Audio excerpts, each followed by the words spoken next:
여러분들을 주의 이름으로 환영하고 축복합니다. 오늘은 누가복음 24장의 말씀을 엠마오에서 갈릴리로라는 제목으로 선포하도록 하겠습니다.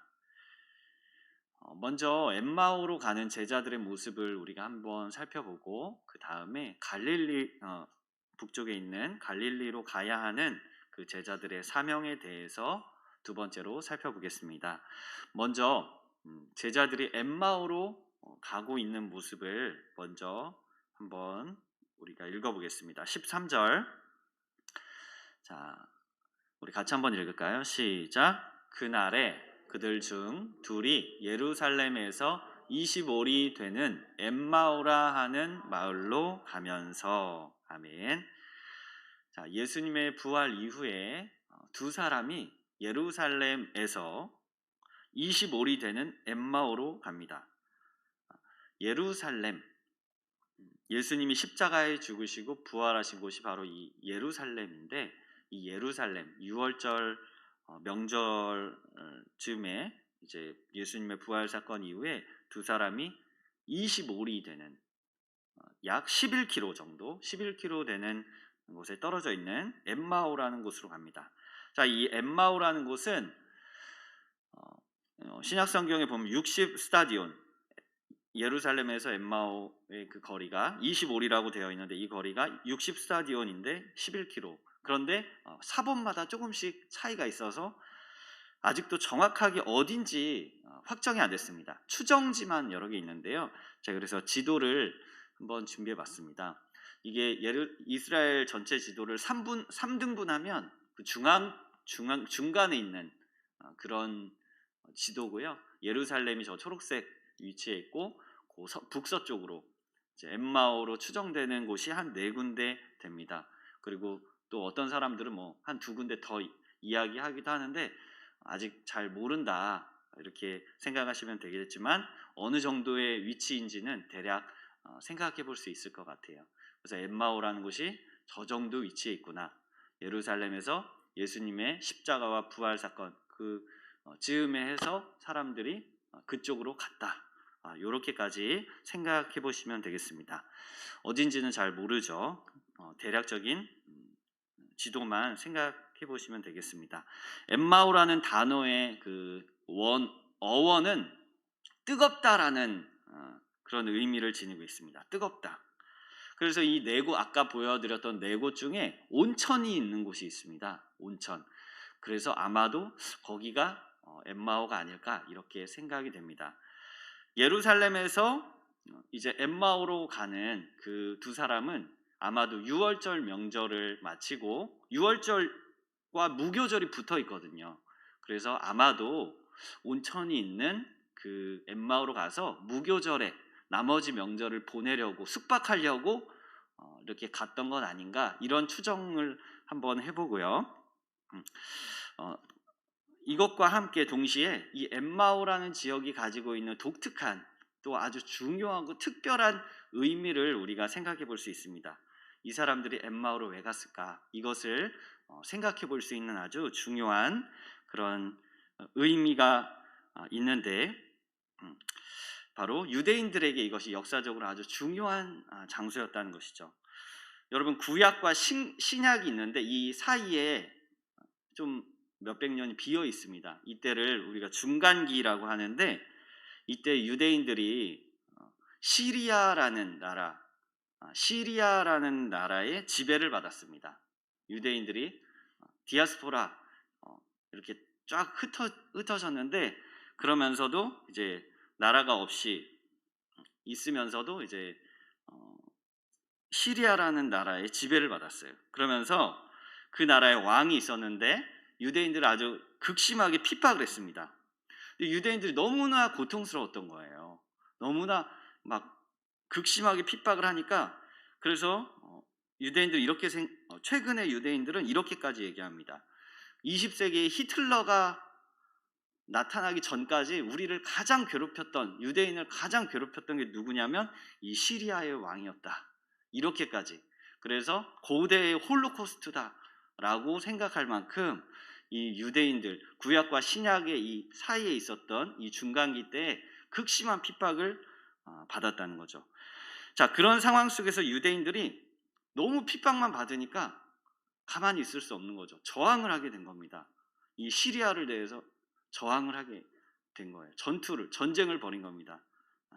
그 전투가 바로 엠마오 전투입니다. 엠마오 전투. 그래서 유대 역사에 중요한 전투가 몇 가지가 있었는데 그 중에 손꼽히는 전투가 바로 이 엠마오에서 있었던 전투입니다. 시리아에서 핍박을 받으니까 이 시리아 군대에 저항해서 우리도 이제 핍박만 당하지 않겠다라고 저항했던 그 전투가 바로 이 엠마오, 어딘지는 정확히 모르겠지만 이 엠마오에서 벌어진 겁니다. 자, 그럼 이 엠마오 전투 누가 승리했는가? 한번 사진 이미지인데요. 왼쪽에 있는 사람이 이제 유대인입니다. 그래서 유대의 복장을 하고 있고 방패에 다윗의 별이 있는데 저 시리아 군대가 이제 공격을 했던 거죠. 그래서 두 민족이 이제 나라가 충돌을 하게 된 건데, 자, 여기서 누가 이겼을까요? 유대인이 이겼습니다. 유대인이 이겼습니다. 꿈틀한 거예요. 하도 밟으니까 이제 지렁이도 꿈틀한 겁니다. 그래서 이겼어요. 유대인들이 이겼어요. 유대인들이 그렇게 항상 지고만 살다가 항상 핍박만 당하다가 처음으로 이겨서 이제 독립하게 된 겁니다. 바벨론 포로 이후에 처음으로 이기게 된 전투가 바로 이 엠마오 전투였던 것이죠.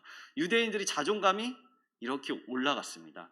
와, 우리가 이렇게 당하고만 핍박만 받다가 홀로코스트 같은 박해만 받다가 우리가 이겼다. 이제 자존감이 이렇게 올라가게 된 거죠. 그래서 역사에서도 이 전투가 아주 중요하게 평가되곤 합니다. 그래서 이 엠마오라는 곳을 유대인들이 딱 생각하면 뭐가 떠오르냐면 이 전투가 생각나는 거예요. 그래, 유대교는 죽지 않았다. 유대교는 살아있다. 유대교는 앞으로도 죽지 않을 것이다. 나는 승리할 수 있다. 유대교는 생존할 수 있다. 끝까지 이러한 자존감을 드러내고 또 역사적인 사건을 기념하는 그곳이 바로 엠마오입니다. 근데 재미있게도 이 엠마오로 지금 제자들이 걸어가고 있는 거죠. 자, 왜 그렇다면 예수님의 부활 이후에, 십자가와 부활 사건 이후에 제자들이 이 엠마오로 걸어가고 있었을까? 그것은 한편으로 보면 그들이 다시 유대교로 회귀하고 있는, 그들이 지녔던 이전의 신앙의 모습으로 다시 돌아가고 있는 것이 아닌가라고 한번 우리는 생각해 볼 수 있게 됩니다. 어쩌면 그들은 예수님의 십자가를 바라보며 그들의 눈으로 바라봤을 때, 야, 저거는 실패다. 저 십자가는 패배한 것이다 라고 여겼는지 모르겠습니다. 그들이 이스라엘을 구속할 자로 예수님을 여겼는데, 그들의 왕으로 생각했는데 저 왕이 저렇게 처참하고 비참하게 죽다니. 그러면서 그들은 민족의 그 승리의 상징인 엠마오로 걸어가고 있었던 것이죠. 성경은 이 엠마오로 걸어가는 이 두 사람을 이렇게 평가합니다. 16절 우리 같이 한번 읽어보겠습니다. 시작. 그들의 눈이 가려져서 그인 줄 알아보지 못하거늘. 아멘. 예수님이, 부활하신 예수님이 그들의 엠마오로 가는 그 길에 만나 주시거든요. 그런데도 그들의 눈이 가려져 있었다라고 성경은 기록합니다. 여기서 가려져 있다라는 것은 사로잡혔다 이런 뜻입니다. 그리고 정복당했다라는 뜻입니다. 그래서 이것을 어떻게 눈이 사로잡히고 어떻게 정복당할 수 있을까? 생각하기로는 사탄에 의해 그들의 눈이 가리워져 있었구나. 눈이 사로잡혀서 육신의 눈으로는 봐도 영적인 것을 보지 못했구나라는 것을 알 수 있죠. 여러분, 사람이 영적으로 눈이 가려지면 올바른 판단을 하지 못하게 됩니다. 눈으로는 다 보고 십자가도 받고 부활도 보지만 영적으로 깜깜해지면 불신앙의 길로 걸어가게 되고 엉뚱한 길로 걸어갈 수 있다는 것이죠. 그 길이 바로 엠마오로 가는 길이었습니다.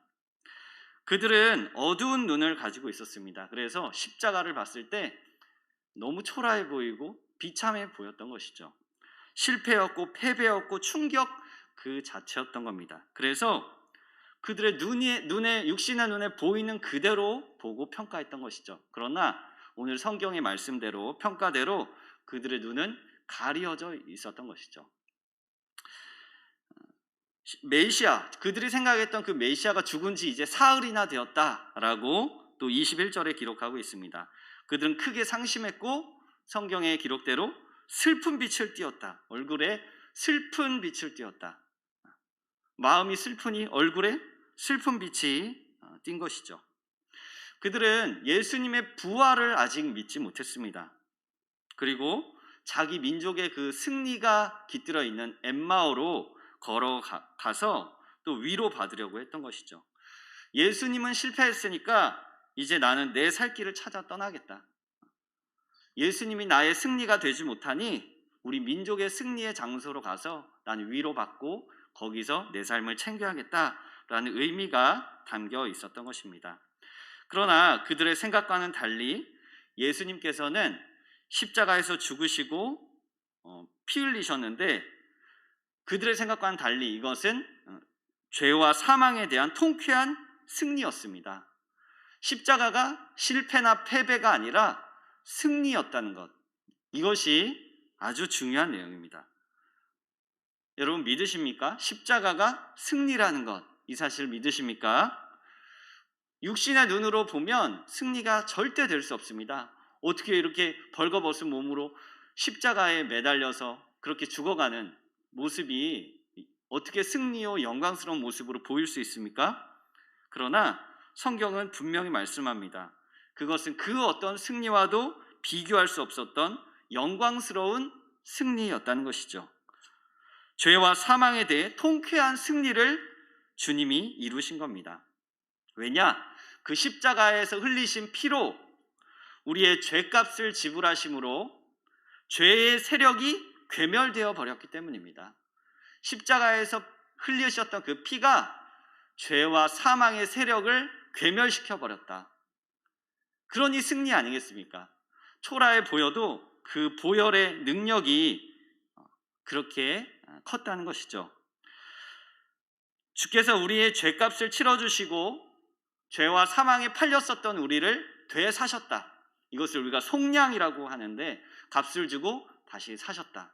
그리고 죄와 사망에 있던 우리를 해방시켜 주시고 자유케 하셨다. 이것이 어떻게 가능하냐? 바로 십자가 때문에 가능합니다.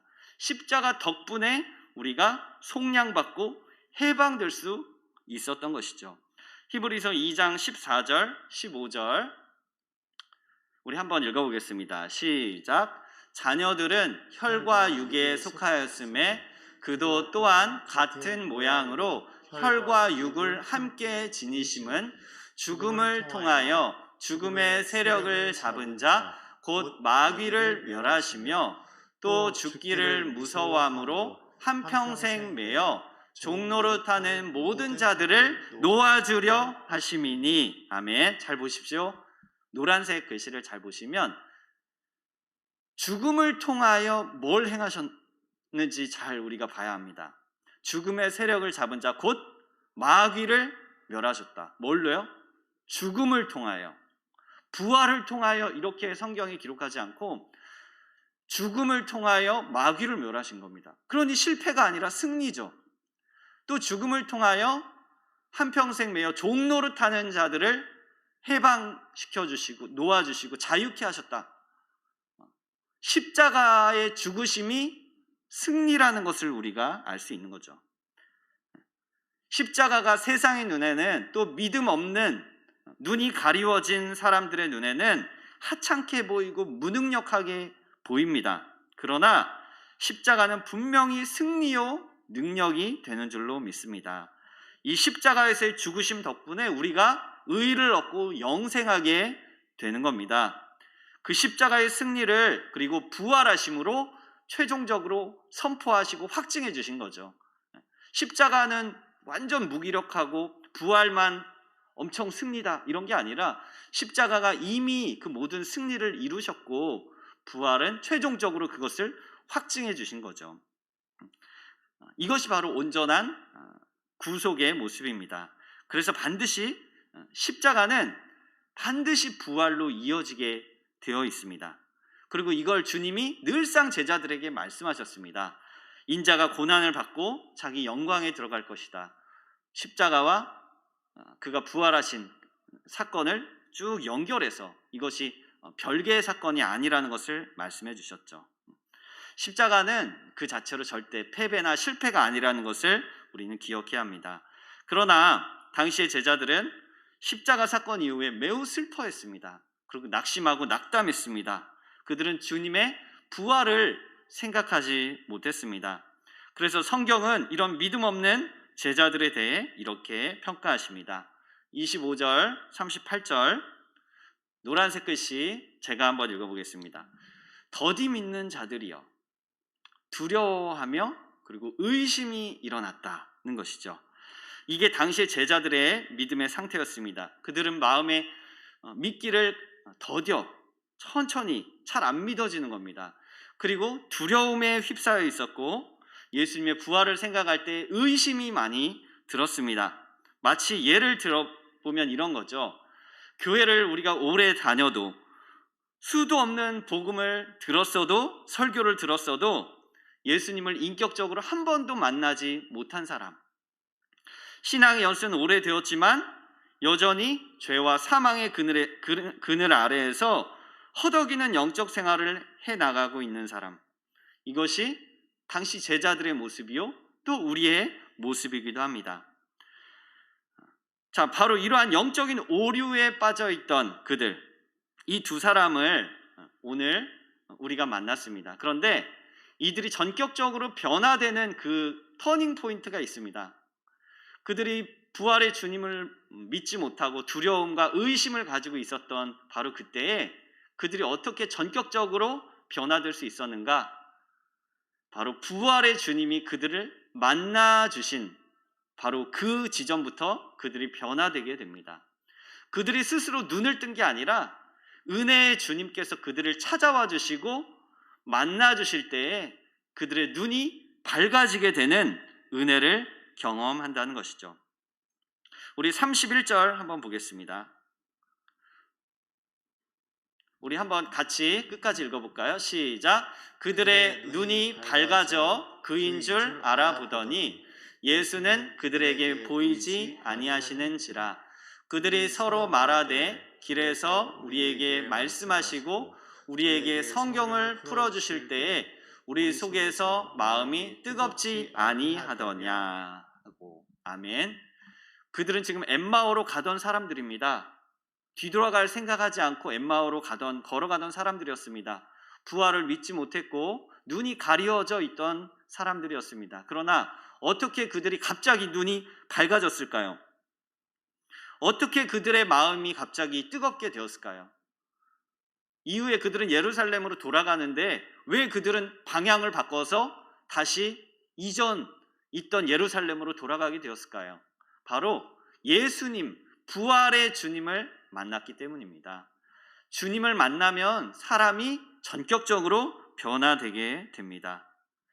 더디 믿던 사람들이라도, 눈이 가리워져 있던 사람들이라도 은혜를 받아서 주님을 만나면 변화됩니다. 부활의 주님을 만나면 이제 삶이 전격적으로 변화된다는 것이죠. 이것을 은혜라고 합니다. 무언가 우리가 노력해서 변화된 것이 아니라 하나님의 때에 하나님이 전격적으로 우리를 만나주셔서 우리를 변화시키시고 마음을 뜨겁게 해주시고 또 하나님의 영광을 바라보도록 하신다는 거죠. 그때 제자들의 인생이 변하게 된 겁니다.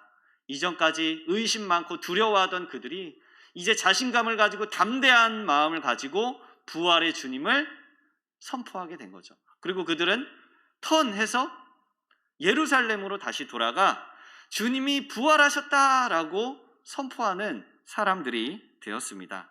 사랑하는 여러분, 이처럼 저와 여러분도 우리의 삶 속에서 날마다 이 부활의 주님을 만나기를 축복합니다. 여러분 혹시 영적으로 방황하고 계십니까? 아니면 믿음이 날마다 흔들리고 계십니까? 주님이 의심스럽습니까? 십자가와 부활의 그 구속의 은혜가 잘 믿어지지 않습니까? 눈이 가리워져서 영적 분별력이 흐릿해졌습니까? 만약 그렇다면 우리 주님께서 2000년 전에 부활하셨고 그 구속을 이미 성취하셨다. 이 사실을 굳게 믿으시기를 축복합니다. 여러분, 주님은 패배하거나 실패하지 않으셨습니다. 그는 죄와 사망의 세력을 괴멸하시고 영원한 승리를 우리에게 선포하셨습니다. 그 주님을 마음에 모시고 주님 내가 믿습니다. 부활의 주님을 제가 믿습니다. 라고 날마다 고백하며 주님과 함께 또 복된 삶을 살아가는 저와 여러분 되시기를 주의 이름으로 축원드립니다. 두 번째, 이제 제자들은 엠마오에서 돌이킵니다. 그럼 이제 그들은 어디로 가야 하는가? 바로 갈릴리라는 곳입니다. 이제 그들이 가야 할 곳은 갈릴리입니다. 우리 7절, 8절 보면 노란색 글씨만 제가 보면 갈릴리로 주님이 가신다. 죽은 자 가운데서 살아나신 그 분이 이제 갈릴리로 가셔서 거기서 제자들을 만날 것이다. 무서워 말라. 내 형제들에게 갈릴리로 가라. 거기서 나를 볼 것이다. 예수님이 말씀하십니다. 자, 이제 제자들은 어디로 가야 할까요? 갈릴리로 가야 합니다. 부활이 없었다면, 예수님이 부활하지 않으셨다면 엠마오로 가는 게 맞습니다. 그 길을 가야 그나마 살아갈 수 있습니다. 그런데 주님이 부활하셨죠. 그러므로 엠마오가 아니라 그들은 갈릴리로 가야 하는 겁니다. 그렇다면 갈릴리는 어떤 곳인가? 지도를 한번 보겠습니다. 왼쪽에 있는 지도, 아까 그 중간에만 제가 잘라서 보여드렸던 건데 예루살렘과 엠마오가 요 중간 부분에 있고 저 북쪽에 갈릴리가 있습니다. 예수님이 저곳으로 제자들을 부르시는 겁니다. 부활의 주님이 전혀 다른, 엠마오와는 전혀 다른 저 갈릴리로 부르십니다. 자, 그렇다면 이곳은 어떤 곳인가? 이 갈릴리는 어떤 곳인가? 예수님이 제자들을 처음 부르셨던 장소입니다. 누구야, 아무개야 라고 처음 불러주신, 그리고 제자 삼아주신 그 장소가 바로 이 갈릴리입니다. 나를 좇으라, 나를 쫓아오라 라고 말씀하시며 그들을 이끌고 많은 병자들을 고치시고 복음을 전하시고 천국 복음을 전하신 그곳이 바로 갈릴리입니다. 또한 그들에게 소명을 주시고 사명을 맡겨주신 그곳이 갈릴리입니다. 그러니 제자들은 갈릴리 하면 누가 생각나느냐? 예수님이 생각나는 거죠. 아, 거기 주님과 함께 했던 그곳, 산상수훈이 선포되었던 그곳, 제자로서의 삶이 선포되고 또 하나님이 우리에게 맡겨주신 그 사명이 무엇인지를 우리가 그렇게 귀담아 들었던 바로 그곳, 주님 발밑에서 말씀을 들었던 바로 그곳, 아, 부활의 주님이 다시 우리에게 오셔서 우리를 그곳으로 불러주시는구나, 우리가 이제 거기로 나아가야겠다라고 생각을 하게 되는 거죠. 주님과의 첫 만남의 장소였던 그 갈릴리, 이제 그들은 영적인 눈을 뜨고 주께서 맡기신 사명을 다시 한번 기억하게 됩니다. 예수님은 이제 갈릴리에서 제자들을 다시 만나십니다. 그리고 그들에게 마지막 사명을 다시 한번 상기시켜 주십니다. 그게 뭐냐? 마태복음 28장 19절 20절 우리 같이 한번 읽어보겠습니다. 시작. 그러므로 너희는 가서 모든 민족을 제자로 삼아 아버지와 아들과 성령의 이름으로 세례를 베풀고 내가 너희에게 분부한 모든 것을 가르쳐 지키게 하라. 볼지어다 내가 세상 끝날까지 너희와 항상 함께 있으리라 하시니라. 아멘. 이게 바로 예수님께서 제자들에게 마지막으로 맡겨주신 소위 우리가 지상 대명령이다 라고 부르는 바로 그 전도에 대한 명령입니다. 모든 민족을 제자로 삼고 세례를 베풀라. 한마디로 믿지 않는 자들에게 주의 복음을 전하여 그들을 구원하라 라는 사명을 모든 제자들에게 맡겨주셨고 또한 주를 믿는 우리에게도 이 사명을 맡겨주셨습니다. 여러분의 가정에 가서 여러분이 그래서 복음을 전하셔야 됩니다. 자녀들에게, 또 부모님들에게, 또 우리 직장에서도 우리의 삶의 반경에서 복음을 전해야 합니다. 가서 그들을 제자 삼고 또 주의 십자가와 부활의 그 구속의 놀라운 복음을 우리가 선포해야 한다는 거죠. 왜냐하면 우리를 구원해 주신 그분이, 또 우리를 만나 주신 분이 그것을 원하고 계시기 때문입니다. 주님이 교회를 왜 세우셨는가? 바로 이 지상 대명령을 수행하시기 위해서 이 땅에 교회를 세우신 겁니다. 성령이 강림하시고 권능을 받아서 예루살렘과 온 유대와 사마리아와 땅끝까지 복음을 전하는 그 능력. 그래서 이 머나먼 대한민국까지 그 복음이 전해져서 우리가 믿게 되었으니 이제 우리도 그 받은 은혜에 감사하여 주변의 많은 이들에게 복음을 전해야 하는 것이죠. 오늘 말씀을 전하면서 제가 몇 명 전도했었나 한번 세어봤는데 너무 하나님 앞에 부끄럽고 너무 죄송한 마음이 많이 들었습니다. 그러면서 이렇게 말씀드리는 것도 참 죄송하다. 그렇지만 우리가 말씀은 또 말씀대로 우리가 받아야 하니 이 말씀을 각자의 삶에 적용해서 우리가 주님 다시 오시는 그날까지 이 전도의 사명을 각자의 삶에서 또 감당했으면 좋겠습니다. 주님이 복음을 다른 믿지 않는 이들을 구원하지 못하셔서, 능력이 없어서 우리에게 그걸 맡기신 게 아닙니다. 주님은 가만히 우리가 아무것도 안 해도 다른 이들을 구원하실 수 있지만 우리가 주의 영광스러운 일에 동참할 수 있는 그 기회를 주신 겁니다. 우리도 주의 영광스러운 일에 그 사명에 참여하여 우리가 함께 하나님의 나라를 이루어가는 그것을 우리 주님이 원하신다는 거죠. 그리고 우리에게 사명만 떡하니 던져준 것이 아니라 볼지어다 내가 세상 끝날까지 너희와 항상 함께 있으리라. 이 말씀은 너희에게 사명 맡겨놓고 내가 끝 퉁치는 것이 아니라 너희 사명 맡겨줬지? 걱정 마라, 담대하라, 내가 너희와 함께 할 것이다 라고 약속하신 것이죠. 그래서 우리의 입술이 비록 부족하고 연약할지라도 끊임없이 복음을 전하는 사명자의 삶으로 충성되게 우리가 살아가야 하겠습니다. 우리 주님 다시 오시는 날까지 부활의 주님이 맡겨주신 이 지상 대명령을 저와 여러분이 각자의 삶의 자리에서 믿음으로 감당할 수 있기를 주의 이름으로 축원드립니다. 오늘 말씀을 맺으며 우리 한번 읽어보겠습니다. 두 문장인데요. 부활의 주님을 확신하자, 전도의 사명을 감당하자. 우리 다음 한번 읽어보도록 하겠습니다. 시작.